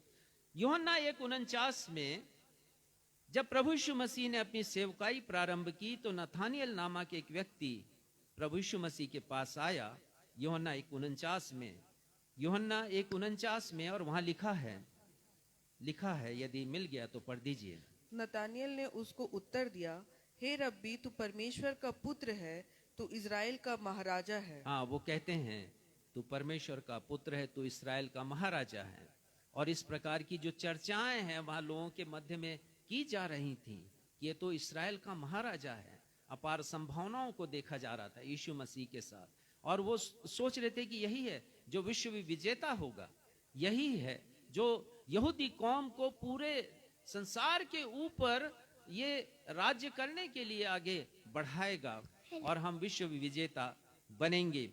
और उसके बाद हम देखते हैं कि प्रभु यीशु मसीह ने उनकी अपेक्षाओं के विपरीत यरूशलेम में एक नए अंदाज में उन्होंने प्रवेश किया है और उन्होंने एक गधी के बच्चे को बुलाया है, गधी को बुलाया है और कहा कि उसके साथ जो बच्चा है उसको भी तुम लेते आना। 2 शिष्य गए हैं बेतफगे में और उस गांव में जा कर के वो ले करके आते हैं प्रभु यीशु मसीह के पास। और वो इसलिए कि प्रभु यीशु मसीह साबित करना चाहते थे कि जकरिया नबी की भविष्यवाणी पूरी हो। और वो कहते हैं जकरिया नबी 9वें अध्याय के 9वें पद में, हे यरूशलेम जय जयकार कर, तेरा राजा तेरे पास आएगा, वह गधी के बच्चे पर सवार है और वो दीन है। प्रभु यीशु मसीह अपनी दीनता प्रकट करना चाहते थे वहां लोगों के सामने। और प्रभु यीशु मसीह की दीनता को हम कई जगह देखते हैं। उन्होंने स्वयं कहा, ये सब थके और बोझ से दबे लोगों मेरे पास आओ और मुझसे विश्राम ले लो। और वो कहते हैं कि मेरा जो बोझ है तुम ले लो, अपना बोझ मुझे दे दो और मुझसे सीखो कि मैं मन में नम्र और दीन हूं। और संत पौलुस भी लिखते हैं फिलिपियों 2 अध्याय के 7वें 8वें पद में वो लिखते हैं कि उन्होंने अपने आप को दीन किया। ये पाठ आज पढ़े गए हैं जकरिया और फिलिपुस का। प्रभु यीशु मसीह ने फिलिपियों की पत्री के पाठ पढ़े गए हैं। प्रभु यीशु मसीह ने गधी के बच्चे को स्वयं मंगाया है ये बताने के लिए कि मुझे घोड़े की आवश्यकता नहीं है। वो घोड़े के बल को नहीं चाहते, वो घोड़े की सामर्थ्य को नहीं चाहते। प्रभु यीशु मसीह ने कोई रथ को नहीं मंगाया है बैठने के लिए। यदि वो चाहते तो उसका इंतजाम होता, क्योंकि हजारों की भीड़ थी, कोई मुश्किल काम नहीं था, क्योंकि वो जमाना ही था घोड़ों का और रथों का। पर प्रभु यीशु मसीह ने स्वयं गधी के बच्चे को मंगाया है क्योंकि वो साबित करना चाहते थे पूरे विश्व के सामने कि वो बिल्कुल डिफरेंट हैं, वो बिल्कुल अलग प्रकार के शासक हैं। और उस पर वो सवार हुए हैं प्रभु यीशु मसीह। और जब ये चर्चा फैल गई और लोगों ने बोला जकरिया नबी की भविष्यवाणी भी पूरी हो रही है, इन्होंने तो गधी मंगाई है।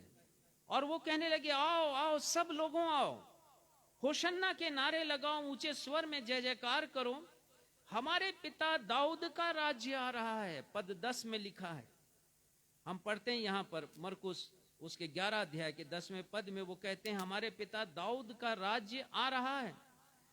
और वे सब पुकार पुकार कर कह रहे थे, लूका 19:38 के अनुसार, धन्य है वह राजा जो प्रभु परमेश्वर के नाम से आता है, जो प्रभु के नाम से आ रहा है, धन्य है वह राजा। और यूहन्ना जिसका आज हमने उल्लेख पढ़ा है, वर्णन पढ़ा है 12 अध्याय 17 से 18 पद, वहां पर हमने देख ही लिया है कि प्रभु यीशु मसीह ने किस प्रकार का आश्चर्य कर्म किया, अद्भुत आश्चर्य कर्म, लाजर को जिलाकर। और इस प्रकार एक बड़ी भीड़ प्रभु यीशु मसीह को राजा बनाने के लिए वहां पर उपस्थित है। जैतून पर्वत पर बैतफगे और बैतनिया गांव के पास लोगों ने सोचा यही सही समय प्रभु यीशु मसीह को राजा बनाने का।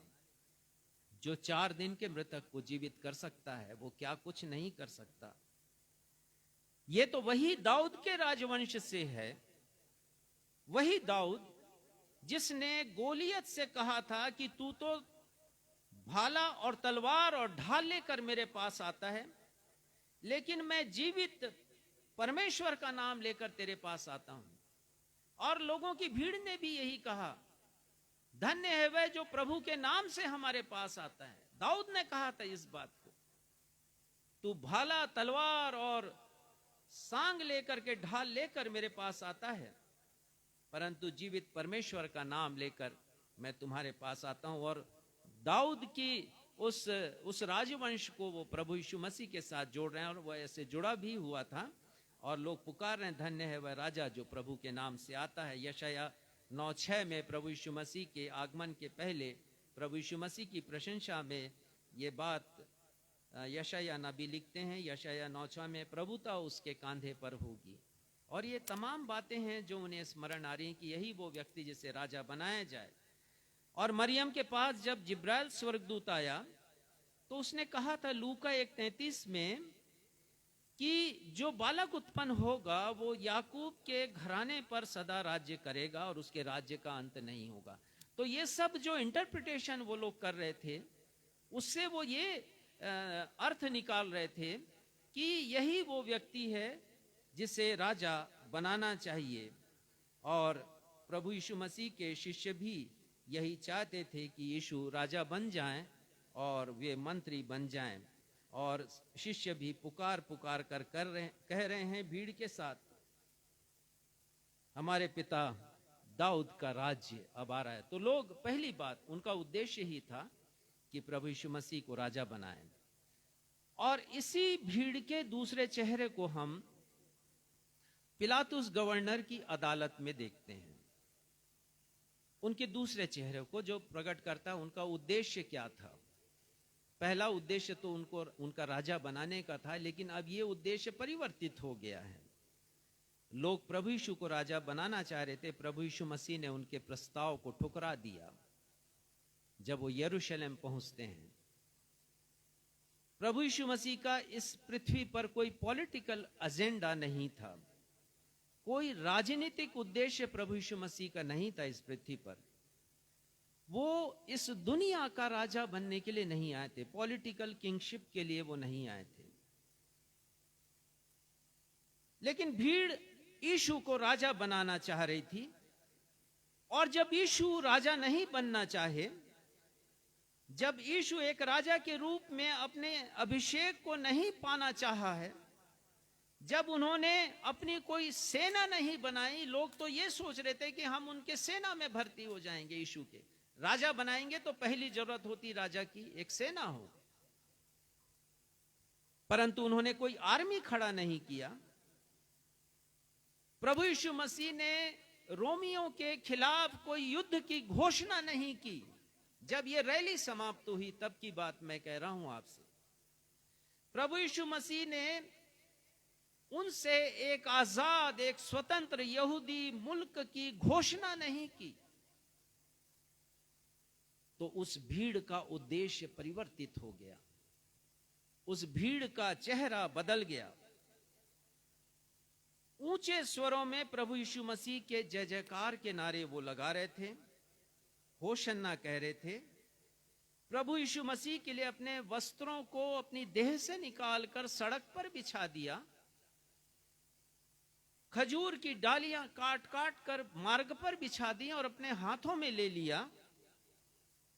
ठीक 5वें दिन, आज के दिन के पश्चात, शुक्रवार की सुबह, जब प्रभु यीशु को गवर्नर पिलातुस की अदालत में एक अपराधी के समान खड़ा किया गया, मत्ती 27 और 20 में पिलातुस एक गवर्नर की हैसियत से प्रभु यीशु मसीह से पूछते हैं,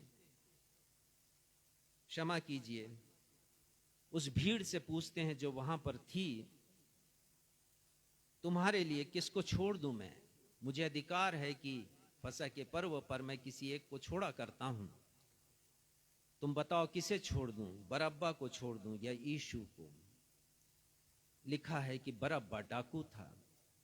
लोगों ने कहा कि इसे छोड़ दो, बरअब्बा को, लेकिन यीशु को क्रूस पर चढ़ाओ। कितनी शीघ्रता के साथ एक उद्देश्य परिवर्तित हो गया।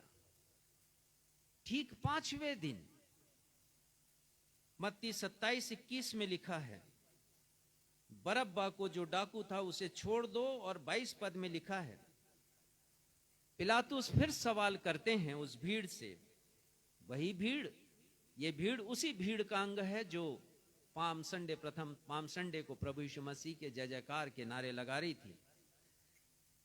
और पिलातुस पूछते हैं, फिर यीशु का जो मसीह कहलाता है मैं क्या करूं? और 27 अध्याय के 23 पद में, यदि आप निकाल लिए हैं तो पढ़िए जरा, 27 अध्याय का 23वां पद। हाकिम ने कहा, क्यों उसने क्या बुराई की है?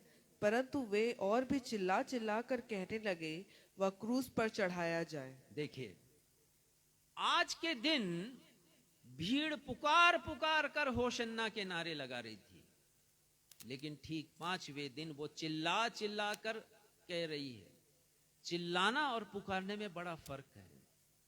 पुकारने में एक निवेदन होता है, परंतु चिल्लाने में आक्रोश होता है, क्रोध होता है, और ये क्रोध से भरे हुए हैं। और वो कह रहे हैं, बरअब्बा को छोड़ दो, लेकिन इसे क्रूस पर चढ़ाओ, उसे क्रूस पर चढ़ाओ। चिल्ला चिल्ला कर वो कह रहे हैं। पुकारना आनंद का प्रतीक था आज के दिन, लेकिन चिल्लाना क्रोध और प्रतिशोध का प्रतीक हो गया। और मैं आपके सामने वो बात कहना चाहता हूं जिसे मैंने स्मरण रखने कहा था। यूहन्ना के 19 अध्याय के 15वें पद में लिखा है, ठीक वही बात, पिलातुस की अदालत की बात जिसे हम मत्ती में देख रहे थे। यूहन्ना उसका वर्णन इस प्रकार करते हैं। पिलातुस ने कहा, 15वां पद, परंतु वे चिल्लाए, ले जा, उसे क्रूस पर चढ़ा। पिलातुस ने उससे कहा, क्या मैं तुम्हारे राजा को क्रूस पर चढ़ाऊं? प्रधान याजकों ने उत्तर दिया, कैसर को छोड़ हमारा कोई और राजा नहीं। देखिए कैसे उद्देश्य परिवर्तित हो जाते हैं, कैसा उद्देश्य बदल जाता है। हमने पढ़ा था यूहन्ना 11:48 में कि वो प्रभु यीशु मसीह को मारने के लिए जो ग्राउंड दे रहे हैं, वो ग्राउंड ये था उनका, वो कारण ये था कि कहीं रोमी आकर के हमारे जमीन पर कब्जा ना कर लें, हमारी जाति को वो बंधक ना बना लें। और यहां क्या कह रहे हैं, कैसर के अलावा हमारा कोई और राजा नहीं है। ले जाओ उसे, क्रूस पर चढ़ा यीशु को, हम उसको जीवित देखना नहीं चाहते हैं। भीड़ का दो रंग वाला चेहरा, दो उद्देश्य हम देख रहे हैं। भीड़ के उद्देश्य कैसे बदल जाते हैं। भजन संहिता 118 आज हमने उत्तरवादी की रीति से पढ़ा और पढ़ा है हमने, और ऐसा लगता है जैसे आज के ही दिन के लिए वो भजन लिखा गया। लिखा वहां पर 118 के 22वें पद में, राजमिस्त्रियों ने जिस पत्थर को निकम्मा ठहराया था वही कोने के सिरे का पत्थर हो गया। लोग अपने उद्देश्य को परिवर्तित करते रहें, चाहे वो कुछ भी बोलें, लेकिन प्रभु यीशु मसीह का स्थान कोई ले नहीं सकता। चाहे कितने भी पिलातुस आ जाएं या चाहे कितने भी उस समय के प्रधान याजक आ जाएं, प्रभु यीशु मसीह को अनेक अवसरों पर लोगों के रिजेक्शन का सामना करना पड़ा। सिर्फ यही समय नहीं था जब लोगों ने रिजेक्ट किया है प्रभु यीशु मसीह को। हम पढ़ते हैं मत्ती 8:34 में, गदरेनियों के शहर के लोगों ने कहा यीशु मसीह से, हमारे शहर के सिवानों से चला जा, क्योंकि प्रभु यीशु मसीह ने एक बड़ा भला काम किया था। एक व्यक्ति जिसमें सेना के समान दुष्ट आत्मा रहती थी, प्रभु यीशु मसीह ने उसे चंगाई दी थी और वो प्रभु यीशु मसीह के चरणों पर आ गया था। और शहर के लोगों ने कहा, हमारे शहर की सीमा से चले जाइए, हमें जरूरत नहीं है आपकी। मत्ती 9:3 में हम पढ़ते हैं, जब प्रभु यीशु मसीह ने एक लकवाग्रस्त को ठीक किया तो वहां उपस्थित शास्त्री लोग प्रभु यीशु मसीह की आलोचना करते हैं और वो कहते हैं कि तुमने ब्लास्फेमी किया है, तुमने ईश्वर की निंदा की है। और मत्ती उसके 11 अध्याय के 20 और 23 पद में हम पढ़ते हैं, प्रभु यीशु मसीह कहते हैं, हे खुराजिन, हे बैतसदा, हे कफरनहूम, तुम लोगों ने अपना मन नहीं फिराया। कितने आश्चर्य कर्म मैंने किए हैं। लोगों ने रिजेक्ट किया है प्रभु यीशु मसीह को। और यूहन्ना 1:11 में लिखा है, वो अपनों के पास आया, अपनों ने उसे ग्रहण नहीं किया, रिजेक्ट किया। रिजेक्शन है। और ये लोगों के चेहरे को बतलाता है, उनके उद्देश्य को बतलाता है कि कितना सांसारिक उद्देश्य लोगों का होता है। प्रभु यीशु मसीह का उद्देश्य कितना अच्छा है कि वो यरूशलेम में आए हैं, अपनी कुर्बानी देने के लिए आए, प्राण देने के लिए आए। लेकिन लोग यीशु के प्राण को लेना चाहते हैं, वो देना चाहते हैं यीशु मसीह, ताकि हम सब उद्धार को प्राप्त करें। लेकिन लोगों का उद्देश्य दूसरा है, वो प्राण को इसलिए लेना चाहते हैं क्योंकि वो यीशु को जीवित नहीं देखना चाहते हैं। हम पढ़ते हैं एक तीसरे उद्देश्य के बारे में, और वो उद्देश्य प्रभु यीशु मसीह का है। और हमने देखा कि हजारों और एक विद्वान के अनुसार लाखों की भीड़ है वहां पर, और वो प्रभु यीशु को राजा बनाना चाह रहे हैं। परंतु प्रभु यीशु मसीह उनके दबाव में नहीं आए, वो जय जयकार के नारों के प्रवाह में नहीं बहे हैं। प्रभु यीशु मसीह पद के आकर्षण में नहीं आए। यद्यपि शैतान चाहता था कि प्रभु यीशु मसीह कबूल कर लें उनके ऑफर को, और वो चाहता था कि प्रभु यीशु मसीह उनके ऑफर को कबूल करके उनके राजा बन जाएं, ताकि प्रभु यीशु मसीह असफल हो जाएं अपने उद्देश्य को पूरा करने के लिए। प्रभु यीशु मसीह इस धरती पर कोई पॉलिटिकल एजेंडा लेकर नहीं आए, ये मैं आपको बता चुका हूं। राजनीतिक सम्राट बनने नहीं आए, ना ही विश्व सम्राट बनने के लिए वो आए। उनका एक ही एजेंडा था, प्रभु यीशु मसीह। और उस एजेंडा को, उस विषय को, उस उद्देश्य को उन्होंने 3 बार कहा है। 3 बार विभिन्न अवसरों पर प्रभु यीशु मसीह ने कहा। यूहन्ना 4:34, यूहन्ना 5:30 और यूहन्ना 6:38 में, तीनों में एक ही मनसा प्रभु यीशु मसीह ने जाहिर की है। मैं केवल एक पद पढ़ूंगा, यूहन्ना 6:38। और वहां लिखा है, क्योंकि मैं अपनी इच्छा से नहीं परंतु अपने भेजने वाले की इच्छा से स्वर्ग से उतरा हूं, प्रभु यीशु मसीह कहते हैं। मैं इस दुनिया में अपनी इच्छा को पूरी करने नहीं आया, मैं एक खास उद्देश्य के साथ आया हूं, और वो उद्देश्य है मेरे पिता का उद्देश्य, और उसे पूरा करने के लिए आया हूं। और फिर हम एक और बात देखते हैं, प्रभु यीशु मसीह ने अपने शिष्यों से 3 बार यरूशलेम जाने और अपने प्राण के बलिदान किए जाने की चर्चा की थी। मत्ती 16:21 में, मत्ती 17:21-22 में, और मत्ती 20:17 और 19 में। मैं फिर से कहूंगा ताकि इसे फेसबुक के वॉल पर लिखा जा सके। मत्ती 16:21, मत्ती 17:21 और 22, मत्ती 20:17 और 19। 3 बार प्रभु यीशु मसीह ने भविष्यवाणी की कि मैं यरूशलेम जाऊंगा, मैं अवश्य जाऊंगा, लोग मुझे पकड़ेंगे, टॉर्चर करेंगे, मुझे सताएंगे और मुझे क्रूस पर चढ़ाएंगे, मुझे मार डालेंगे। प्रभु यीशु मसीह का आज के दिन यरूशलेम में प्रवेश करने का मकसद अपना प्राण देने का था। वो मरने के लिए आए, सांसारिक राजा बनने के लिए नहीं आए। उन्हें मालूम था कि उन्हें क्रूस पर चढ़ाया जाएगा, और वे साहसी मुक्तिदाता बनकर आए। प्रभु यीशु मसीह कायर लोगों के समान उन्होंने अपनी पीठ नहीं दिखाई। यद्यपि शैतान ने प्रभु यीशु मसीह का पीछा नहीं छोड़ा, गतसमनी बाग में उन्हें लालच दिया और भयाक्रांत किया, भय से भर दिया, और वो कहने लगा कि उस प्याले को जिसमें मेरे और आपके पाप रखे गए, हमारे गुनाहों के पाप, सारे संसार के लोगों के, उसे तो प्रभु यीशु मसीह को पीना था, लेकिन वो कह रहा था कि मत पियो इसको, तुम्हारा क्या कसूर, तुमने क्या गुनाह किया है, तुम निष्कलंक हो, तुम क्यों पियोगे?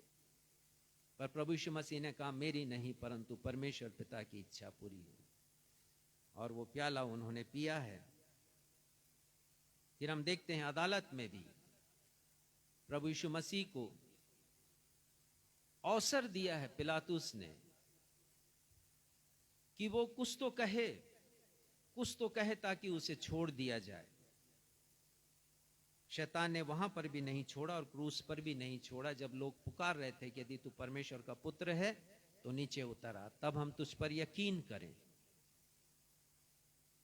लेकिन प्रभु यीशु मसीह अपने वचन से नहीं मुड़े, वे भागे नहीं मैदान छोड़कर कि मुझे क्रूस पर ये चढ़ाएंगे, मैं क्यों उस यातना से होकर के गुजरूं, क्यों उस पीड़ा से होकर के जाऊं, मर्मांतक पीड़ा से। लूका 19:28 में लिखा है कि वे यरूशलेम की ओर आगे बढ़े। एक साहस दिखाया प्रभु यीशु मसीह ने, यह उनका उद्देश्य था।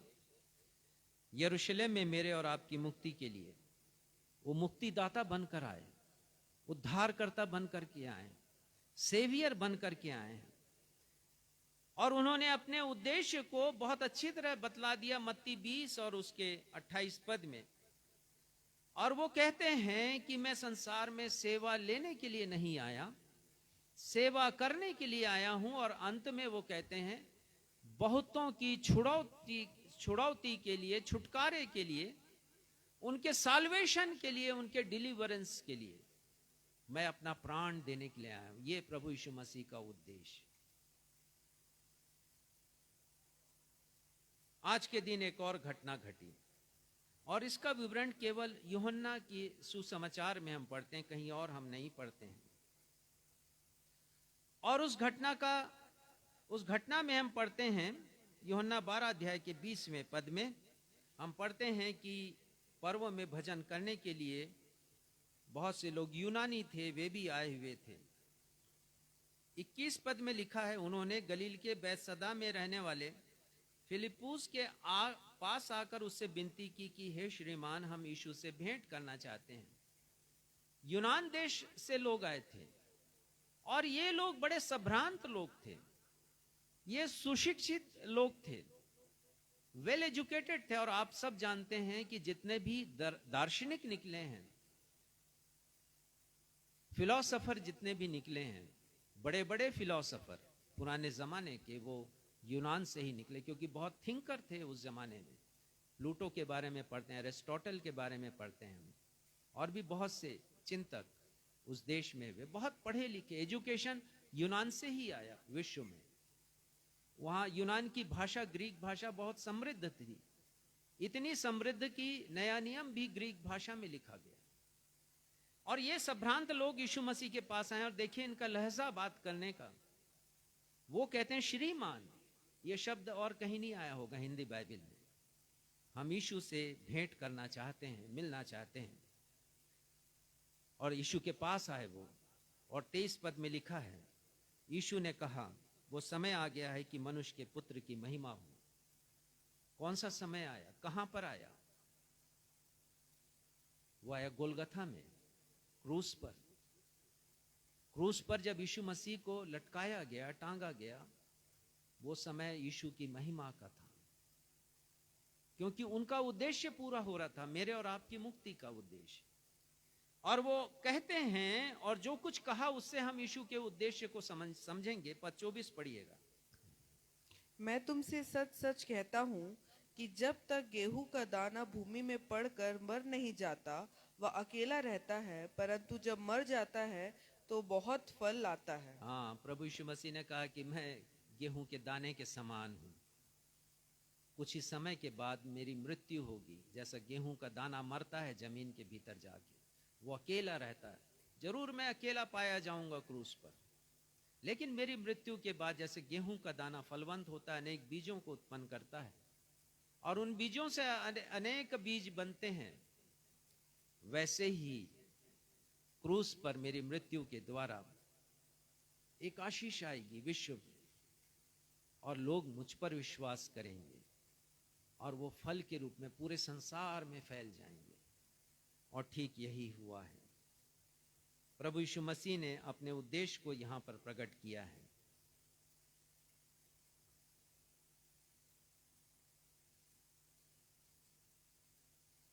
हम किस भीड़ का चेहरा है?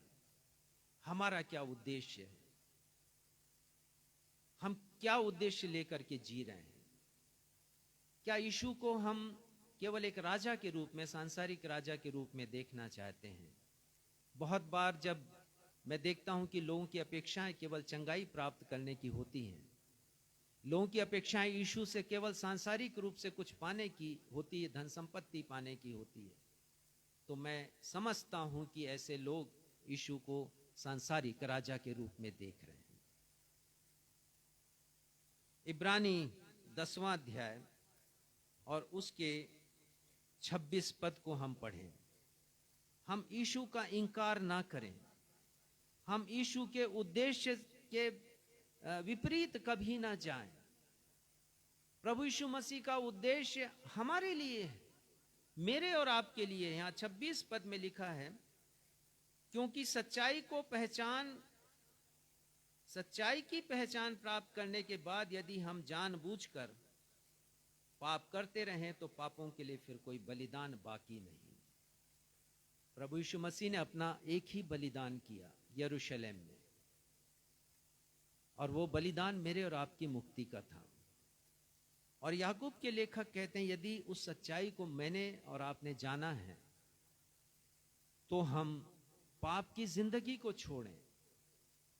हमें पाप से दूर रखने के लिए प्रभु यीशु मसीह ने यरूशलेम में प्रवेश किया। सांसारिक आजादी नहीं, आत्मिक आजादी उन्होंने हमें प्रदान की है, और हम इस बात को स्मरण रखें। और यदि हम इनकार करेंगे 29 पद में लिखा है, इब्रानी 10:29 में, तो सोच लो वह कितने और भी भारी दंड के योग्य ठहरेगा, जिसने परमेश्वर के पुत्र को पांवों से रौंदा और वाचा के लहू को जिसके द्वारा वह पवित्र ठहराया गया अपवित्र जाना है। वो लोग जो पिलातुस की अदालत में पुकार नहीं रहे थे, चिल्ला रहे थे, और ऐसे अनेक लोग जिन्होंने प्रभु यीशु मसीह का इंकार किया है, वो भारी दंड के योग्य होगा। अब आप पढ़िएगा 31वां पद, 31। जीवते परमेश्वर के हाथों में पड़ना भयानक बात है। परमेश्वर के हाथों में हम ना पड़े, बहुत महंगा पड़ेगा प्रभु यीशु मसीह का इंकार। लोगों ने इंकार किया, प्रभु यीशु मसीह के उद्देश्य को उन्होंने रिजेक्ट किया है, और यदि हम इंकार करेंगे तो परमेश्वर के हाथों में हम पड़ेंगे, और वो बहुत भयानक बात होगी। एक पाम संडे का उल्लेख है जो स्वर्ग में मनाया जाएगा। प्रकाशित वाक्य 7वां अध्याय और उसका 9वां पद स्वर्गीय पाम संडे है ये। और बात यही है कि हम प्रभु यीशु मसीह के उद्देश्य में कितने सहायक हैं। यदि हम सहायक हैं तो हम उस पाम संडे में जो स्वर्ग में मनाया जाएगा, हम एक चेहरा होंगे। पढ़िएगा। इसके बाद मैंने दृष्टि की और देखो, हर एक जाति और कुल और लोग और भाषा में से एक ऐसी बड़ी भीड़ जिसे कोई गिन नहीं सकता था, श्वेत वस्त्र पहने और अपने हाथों में खजूर की डालियां लिए हुए सिंहासन के सामने और मेमने के सामने खड़ी है। हाथों में खजूर की डालियां लेकर। मैं देखता हूं आज के दिन बहुत सी कलीसियाओं में एक रैली निकाली जाती, जुलूस निकाला जाता उस दिन को स्मरण करने के लिए। बात यह नहीं है कि आज हम उस रैली का हिस्सा हैं, पर बात यह होना चाहिए कि क्या हम स्वर्गीय रैली का हिस्सा होंगे। क्या हम सिंहासन के सामने जब खड़े होंगे, हमारे हाथों में खजूर की डाली होगी कि नहीं होगी। इस वचन के द्वारा परमेश्वर पिता आप सबों को आशीषें दें। हम प्रभु यीशु मसीह के उद्देश्य को सार्थक रीति से समझें, तब हम समझेंगे कि पाम संडे का क्या महत्व है, खजूर के रविवार का क्या महत्व है। तो आइए हम उस गीत को गाएं, फिर से स्मरण करें। शांति का राजा आ रहा है, होवे जय जयकार, होवे जय जयकार, और उसके अंतिम पद को हम गाएंगे।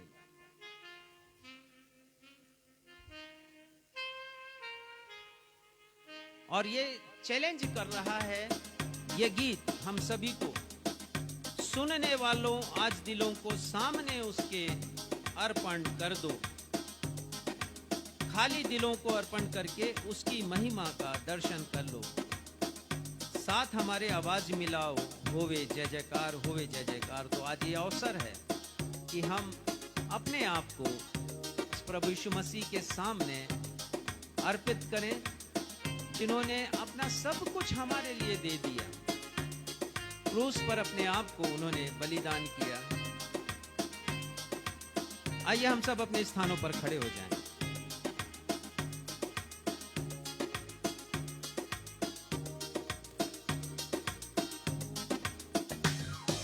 सुनने वालों आज दिलों को सामने उसके अर्पण कर दो। सुनने वालों आज दिलों को सामने उसके अर्पण कर दो।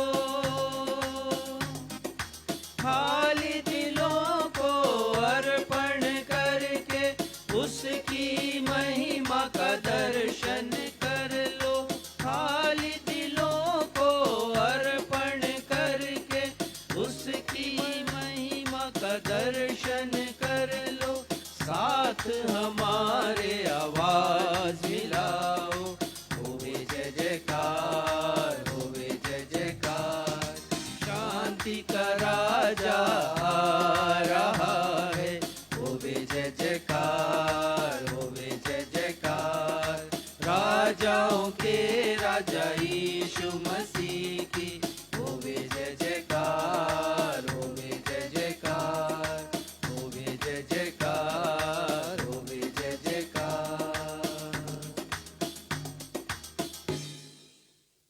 यदि पाम संडे में हम नारा नहीं लगाएं और कलीसिया नारा नहीं लगाए तो ये पाम संडे अधूरा रहेगा। माइक आप लोग रख लें अपने हाथों में और मेरे साथ नारा लगाएंगे।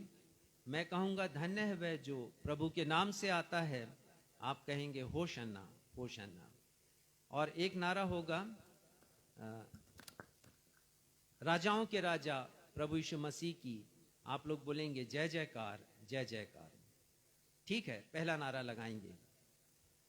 धन्य है वह जो प्रभु के नाम से आता है, होशन्ना होशन्ना। फिर से कहिए, धन्य है वह जो प्रभु के नाम से आता है, होशन्ना होशन्ना। फिर से, धन्य है वह जो प्रभु के नाम से आता है, होशन्ना होशन्ना।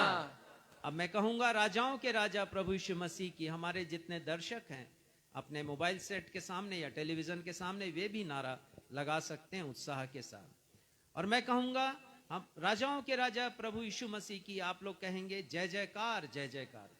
राजाओं के राजा प्रभु यीशु मसीह की जय जयकार जय जयकार। राजाओं के राजा प्रभु यीशु मसीह की जय जयकार जय जयकार। राजाओं के राजा प्रभु यीशु मसीह की जय जयकार जय जयकार। आइए हम प्रार्थना में जाएं। ये हमारे पिता, हम आपको धन्यवाद देते हैं इस सुनहरे समय के लिए जिसे आपने हमारे जीवन में जोड़ा।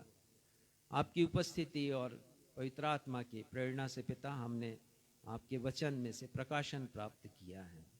हम धन्यवाद देते हैं पिता, हमने जाना प्रभु यीशु मसीह के उद्देश्य को। उनका एकमात्र उद्देश्य था यरूशलेम में प्रवेश करने का, कि वे अपने प्राण को दें ताकि हमें छुटकारा मिल सके, आज़ादी मिल सके शैतान के बंधनों से, पाप की जिंदगी से, और उस जिंदगी में हम प्रवेश कर सकें जिसे वो देना चाहते हैं हमें। धन्यवाद देते हैं पिता। होने दीजिए कि हम यरूशलेम के उस भीड़ का चेहरा ना बने, यरूशलेम के भीड़ का उद्देश्य ना बने जो पल भर में तोला और पल भर में माशा थी।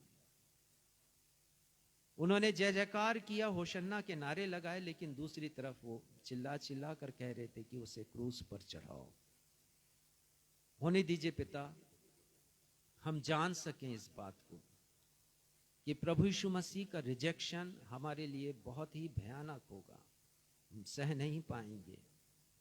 हमने देख लिया परमेश्वर के हाथों में पड़ना भयानक बात है।